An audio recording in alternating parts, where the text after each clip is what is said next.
Hi, Shep, Hyken, your customer service and experience expert, and today I'm going to talk about employees doing more than what is expected.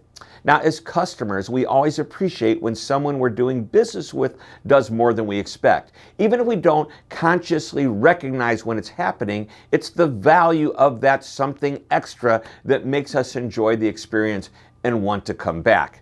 Now, the same thing happens inside the organization with employees. You'll usually find someone who seems to be doing more than expected, something that's not in their job description.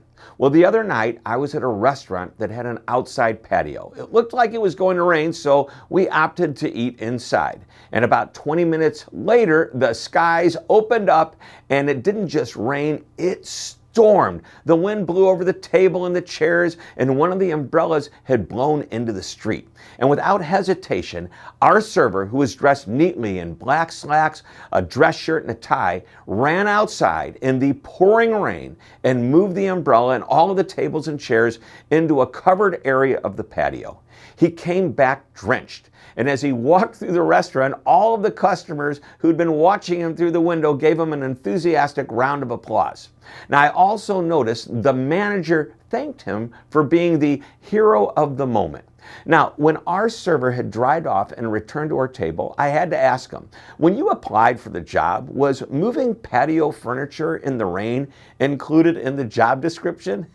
So we all laughed, and he smiled and said, I just do what it takes. Now, I love that answer. So how many employees actually do what it takes? This comes in many forms, from working a little harder when needed, coming to the office over the weekend if necessary, or doing anything outside of a typical job description. And by the way, I'm not suggesting employees should not be appropriately compensated for their hard work. They should be. And there's nothing wrong if employees do only what you hire them to do, especially if they're really, really good at it. Just don't expect them to do more, and don't be upset when they don't. If you expected more, then that should have been discussed and agreed upon when you hired them. The point is, you'll find people willing to go above what's expected and those who won't. As a customer, which employee would you want to do business with? And as an employer, which employee would you prefer to take care of your customers? Well, I hope you enjoyed this short lesson. Thank you very much for tuning in. This is Shep Hyken reminding you to always be amazing.